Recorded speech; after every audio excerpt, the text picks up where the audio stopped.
నా press conference మా జర్నలిస్టులకు కూడా అన్యాయం జరుగుతుందనే ఉద్దేశంతో ప్రెస్ కాన్ఫరెన్స్ పెట్టడం జరిగింది.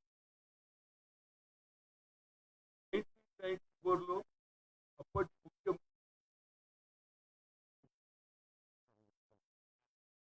ముఖ్యమంత్రి అయినటువంటి కోట్ల విజయభాస్కర్ రెడ్డి గారు 60 ఎకరాల భూమిని కేటాయించారు. ఎందుకంటే జర్నలిస్టులకు సొంత ఇల్లు ఉండాలి అనేది గతంలో కూడా ఏది ఇవ్వడం జరిగింది. తర్వాత ఎవరైతే మెంబర్స్ అయినరో ఏళ్ల తరబడి ఉన్నారో వాళ్ళందరికీ ఇవ్వడం జరిగింది. అది దాన్ని ఇవాళ 30 ఏళ్ల తర్వాత రంగారెడ్డి జిల్లా గోపన్పల్లి జర్నలిస్ట్ కాలనీలో కొంత భూమి తమదేనని భూ కబ్జాదారులు వాదిస్తున్నారు. సర్వే నంబర్ 80లోని భూమి తనదేనని పేర్కొంటూ రాజు అనే వ్యక్తి 41 మంది జర్నలిస్టులకు నోటీస్ జారీ చేశారు. కానీ జర్నలిస్టు కేటాయించిన భూమి సర్వే నంబర్ ఎంత తెలుసా? 74. ఇక దీంతో మీరు అర్థం చేసుకోండి సర్వే నంబర్లు ఎట్లయితున్నది. ఒక ఆధారంగా చూపిస్తాను నేను. ఎందుకంటే కలెక్టర్ గారు రాసినది చూస్తే survey number 28/3 created by Reddy, Rajagopal Reddy and others. అంటే అందులో ఏం పేరు నర్సయ్య. అంటే ఇది ఎట్లా నడుస్తుందంటే భూ కబ్జాదారులు. ఎందుకంటే ఎప్పుడైతే మా ముఖ్యమంత్రి గారు రావడంతో నేను మొదలు కూడా అనుకుని ఇది ఐడియా ఏంద్రా బాబు, మున్సిపల్ కార్పొరేషన్ ఉన్నాను. కానీ ఆయనకు ఒక మంచి ఆలోచన వచ్చింది. ఆయన ఏది అసెంబ్లీలో అదేవిధంగా పార్లమెంట్ మెంబర్గా ఉన్నప్పుడు ఒక ఆలోచన చేశాడు. ఇది మున్సిపల్ కార్పొరేషన్ కాదు హైడా అనేది పెట్టితే దీనివల్ల భూములు కాపాడాలనే ఆలోచనతో హైడా ఏర్పరిచి రంగనాథ్ గారిని కమిషనర్గా ఇవ్వడం జరిగింది, ఒక పోలీస్ ఆఫీసర్. అందులో భాగంగానే నా సొంత ఊరైనటువంటి అంబర్పేటలో 30 ఏళ్ళ నుంచి కొట్లాడుతున్న 35 ఏళ్ళ నుంచి అది పేరే బతుకమ్మ కుంట. ఆ బతుకమ్మ కుంటలో కొందరు కబ్జాదారులు చేసి నాకు కూడా ఆఫర్ ఇచ్చింది ఆ రోజులలో. 3 కోట్లు ఇస్తాం, 4 కోట్లు ఇస్తాం, 600 గజాలు కూడా ఇస్తామంటే నేను ఒప్పుకోలేదు. మా అక్కలు మా చెల్లెండ్లు బతుకమ్మ ఆడేది, నేను కూడా చిన్నప్పుడు ఈత కొట్టేది కనుక ఇది బతుకమ్మ కుంట, దీనికి నేను ఎక్కడ కాంప్రమైజ్ కాదు. దాంతో భాగమే ఇవాళ ఏది ఉప్పల్ పోతుంటే రామంతపూర్ దగ్గర పెద్ద చెరువు కూడా ఆ రోజులలో కబ్జా చేయాలని కొందరు వచ్చింది. ఏమిరా ఎందుకు కబ్జా చేయాలి మీరు అంటే, లేదు సార్ అందరు కట్టుకుంటూ మేము కూడా కట్టుకుంటూ జరిగిన ఇది జాయింట్ కలెక్టర్కి చెప్పు, ఆర్డీఓకి చెప్పంటే నేను చెప్పను బాబు ఇది తప్పు. నేను బతుకమ్మ కుంటను కాపాడేటప్పుడు పెద్ద చెరువు కూడా కాపాలంటే దానికి కూడా మా ముఖ్యమంత్రి గారు 20 కోట్లు శాంక్షన్ చేశారు. అక్కడ కూడా మంచి వాతావరణం ఏర్పడుతుంది. అయితే ఇప్పుడు కొత్తగా ఏంటంటే ఎవరు చూడు ఆయన చేసిన ఏ పొరపాటు లేదు. కానీ ఏదైతే స్టార్టింగ్లో మూసి పక్కకున్నటువంటి కొన్ని కూడగొట్టడం జరిగింది, ఆడ తప్పు జరిగింది. అంటే ఏ లెవెల్ మూసి వాటర్ పోతుందో దానికంటే ఎక్కువ ప్లేస్లో కొన్ని కూడగొడితే దానికి కూడా మా ముఖ్యమంత్రి గారు అన్నారు, రంగనాథ్ గారు అన్నారు, మేము తప్పనిసరిగా ఇల్లు కట్టిస్తాం, ఎక్కడికైతే ఇల్లు కూడగొట్టినా వాళ్ళకి కూడగొట్టి ఇస్తామని చెప్పారు. కానీ వాళ్ళ జరిగేది ఏంటంటే అసలు ఏమిటి 1,50,000 కోట్లతోటి అంటే 1,60,000 crores ఆఫ్ మనీని రాష్ట్ర ప్రభుత్వానికి లాభం చేసింది తప్ప అని నేను అడుగుతున్నాను. నేను ఐఎమ్ నాట్ ఆస్కింగ్ జ్యుడిషియరీ సంగతి ఏంటో కానీ కొందరు ల్యాండ్ గ్రాబర్స్ ఒకటే పని పెట్టుకున్నారు, అటావ్ అటావ్ అటావ్. ఎందుకు అటావ్ రవై? పార్కులు బాగు చేస్తే పార్కులలో ఏది గార్డెన్ చేసినా కూడా అమ్ముకున్నారు.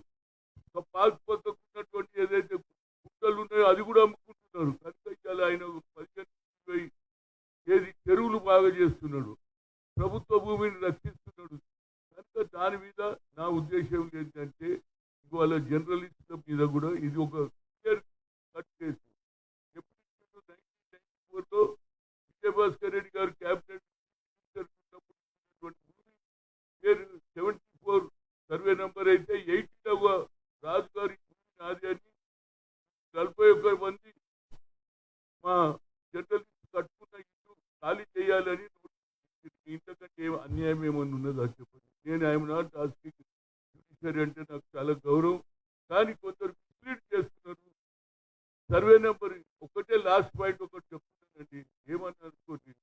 ఆ రోజులలో ఎన్టీ రామారావు గారు ముఖ్యమంత్రిగా ఉన్నప్పుడు కొందరు తప్పుడు సలహా ఇచ్చారు. అప్పుడు పటేల్ పట్వారు ఉండేది.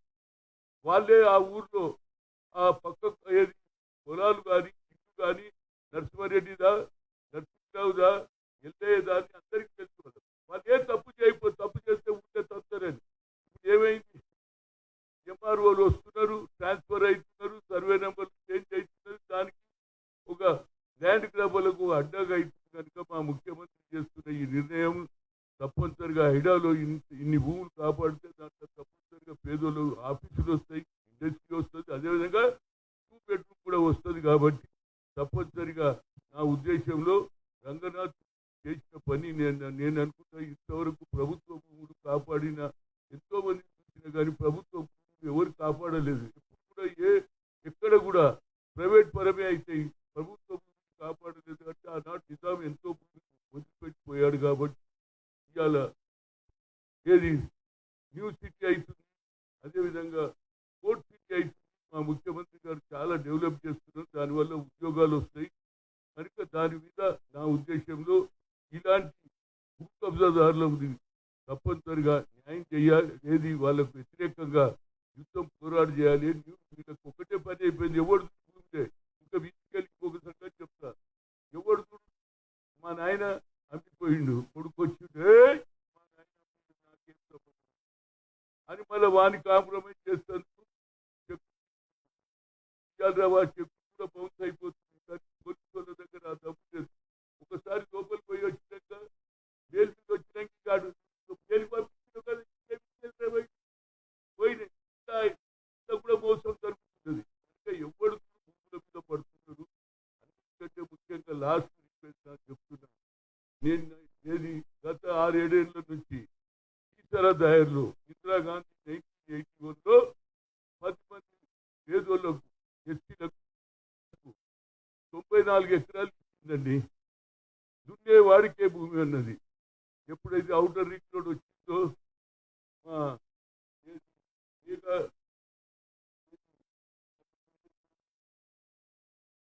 కృష్ణారెడ్డి గారు అనే దొరవారికి ఆలోచనలో మార్పు వచ్చింది. అంతకెళ్ళి ఇద్దరు ఎప్పుడో చచ్చిపోయింది. కానీ దొంగ సంతకాలు పెట్టి మొదలు తన పేరు మీద చేసుకున్నాడు. తర్వాత కోడళ్ళ పేరు మీద తీసుకొని ఒక్కొక్క విద్య 4 కోట్లకు అమ్ముతున్నారు బాబు. వాళ్ళు 120 మంది ఉన్నారు. అర్జెంటు అడక తింటున్నారు. బాబు దగ్గర ఓనిస్తలేరు. కనుక నాకు తప్ప ఇటు కూడా మా రాహుల్ గాంధీ గారు ఎప్పుడైతే ఖమ్మంలో వచ్చిందో మీటింగ్, ఆ రోజులలో కొత్తగా జాయిన్ అయినటువంటి శ్రీనివాస్ రెడ్డి గారు కానీ, తుమ్మల నాగేశ్వరరావు గారు కానీ అందరూ కూడా ఆ రోజులలో, అదేవిధంగా జూపల్లి కృష్ణారావు గారు మీటింగ్ ఏమన్నాడు, ఇందిరాగాంధీ ఫిర్ సబ్రాదార్ లేలి అంటే దొరలు మళ్ళీ తీసుకున్నారని దాని మీద నేను మొదటి కొట్లాడుతున్నది. కూడా మా శ్రీనివాస్ రెడ్డికి రిక్వెస్ట్ చేసి భూభారతిలో ఇవాళ ధరణి మీద మీరు చాలా మంచి నిర్ణయాలు తీసుకున్నారు. ధరణిలో చేసిన తప్పును బాగా ఏది సరిదిద్దడానికి ఒరిజినల్గా, ఎందుకంటే మీరు పాదయాత్ర పీపుల్ మార్చ్ ఏమన్నాడు, మాకు వడ్డీ ఎవరి భూమి వారికే అన్నారు. కాబట్టి దాన్ని తప్పనిసరిగా ఎవరి భూమి వారికి ఇవ్వడానికి ఇందిరాగాంధీ ఇచ్చిన భూమి కూడా తీసుకుంటున్నారు. కాబట్టి తప్పనిసరిగా ఐడా మంచి పని చేస్తున్నది. దానికి ఇవాళ కాలనీలో ఉన్న వాళ్ళు కూడా అందరూ సంతోషపడుతున్నారు. ఎవడైతే లేఅవుట్ చేసినప్పుడు నడిపిన గ్రౌండ్కు లేకపోతే పార్కు ఇస్తారు, ఆ పార్కు కూడా అమ్ముతున్నారు. ఆయన అన్నిటి కూడా చేస్తున్నాడు. కాబట్టి ఇది ఏదైనా జ్యుడిషియరీ ఏం చేస్తుందో నేను చెప్పలేదు. జ్యుడిషియరీ నేను లా స్టూడెంట్ కాదు కానీ తప్పనిసరిగా జ్యుడిషియరీ న్యాయం చేయాలి. ఆయన బాగా పనిచేస్తున్నాడు. దానికి మా ముఖ్యమంత్రి గారు కూడా మద్దతు ఇస్తున్నాడు. ఒక మంచి కార్యక్రమం కాపాడుతున్నాడు. లేకపోతే పేదవాడు రోడ్డు తీసుకుంటాడు, కోర్టు పైకి వస్తుంది డబ్బులతో. ల్యాండ్ గ్రాబర్స్ తప్పనిసరిగా అరికట్టాలనేదే నా ఉద్దేశం. దీని మీద జ్యుడిషియరీ కూడా ఆలోచన చేయాలని కోరుతున్నాను.